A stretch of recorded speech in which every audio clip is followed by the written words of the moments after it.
Do you ever question things as I do? Even if I have lived so long since the first constellations were set in motion, and know every star that had ever been born, I still cannot claim to comprehend all the grand secrets of our cosmos. Many workings of God are not yet justified. The world we all inhabit often poses challenges to humans or free will, and many things seem predetermined right from the outset. Is there anything worth striving for on our own? What is justice and what is human condition? Now, if you have a chance to ask questions of Satan, the adversary of our world, to unveil the truth, what would they be? He is the ultimate foe of us, but also the most powerful of all creations, who has strived so long to know how unfriendly our world is.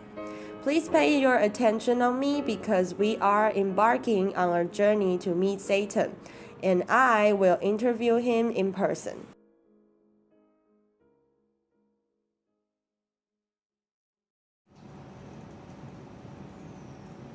Who are you again? I'm Urania, the Muse of Astrology. I'm sent here to interview you because humanity is so curious about you, and you don't have much chance to introduce yourself publicly after the damnation. Oh, sure. I happen to have some spare time. And I'm exhausted from giving orders all day long. Please tell me then, how do you deem yourself? You can assume any form, huge or small, concrete or abstract, but at the same time also immortal. What is exactly your essence and what do you think is the purpose of your being? I think that I'm the most brilliant creation of all, and an embodiment of free will. I can reason, persuade others eloquently, and exert my will to make better choices, achieving higher aims. I have done this already, to preserve my own dignity. Well, do tell.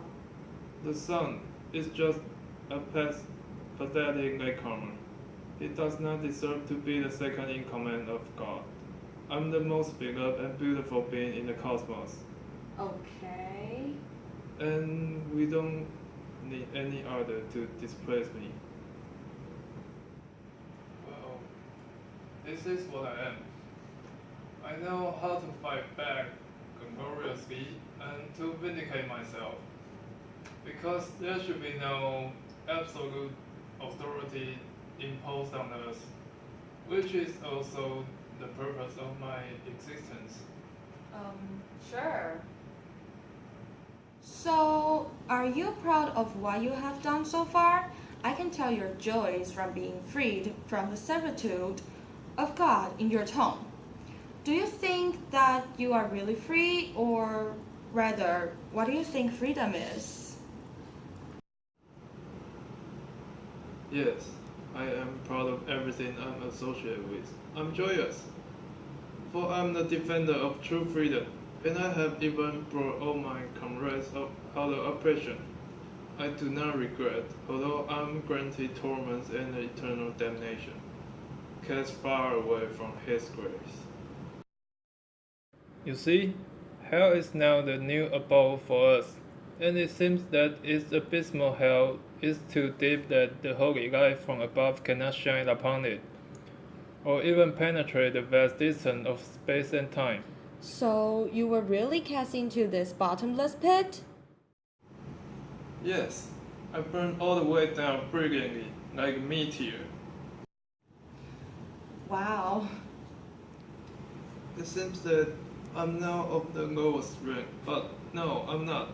It's better to burn in hell than serve in heaven. I've built up a new hierarchy and been enthroned as king, the highest, which God cannot change. I've also built up a new home just like heaven, in which I will be a democratic monarch eternally. Yes, I am free, and striving for better outcome, even at a great cost in harsh circumstances. In is the nature of freedom. And at a very great great cost. Even though God put his son a bit higher than you, he after all made you beautiful and very close to his grace. So why do you still hate him to this extent and judge him unjust? Is it possible that he still loves you deeply? And if you still desire not to return to him, what will you do next to oppose his reign? Love? Ah! What? No, I just...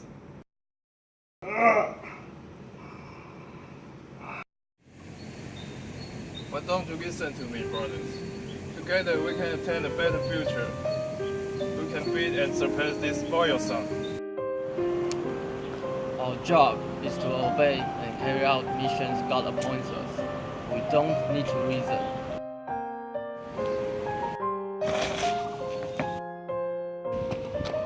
You rebel! You rebel! You rebel! You rebel! You rebel!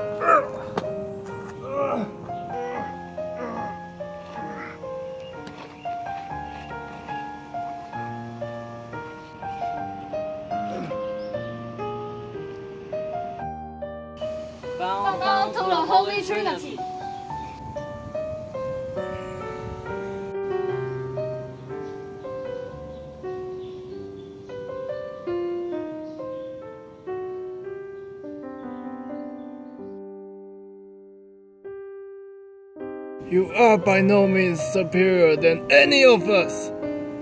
Silence!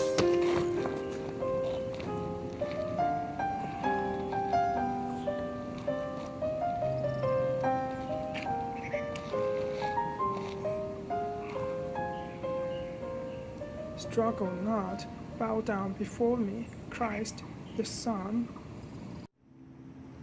Excuse me? Are you okay?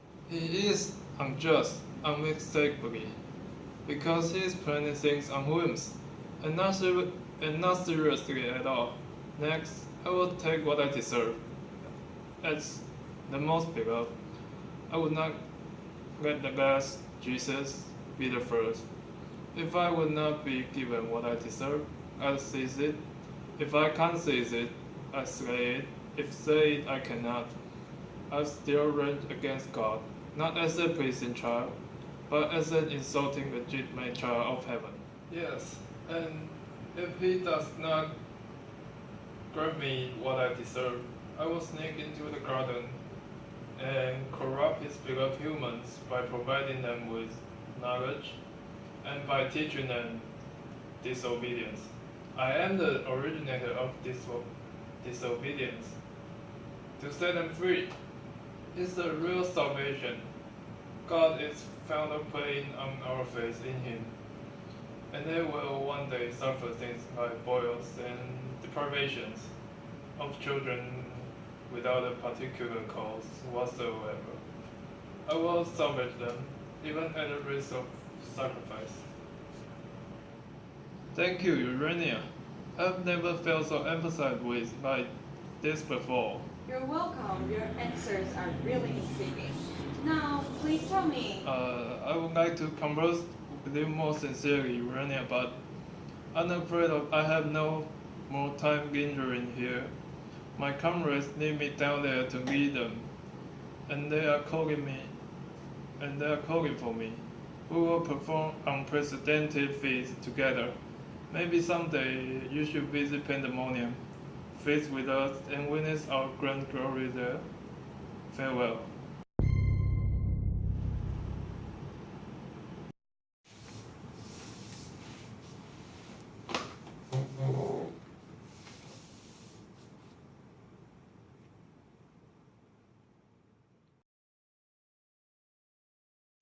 We all need to confront obstacles in our lives when the faith in our heart seems to fade away and the circumstances appear inhospitable. I don't know exactly how humankind should deal with the fall, which you should know nevertheless, since you had all acquired the knowledge to reason.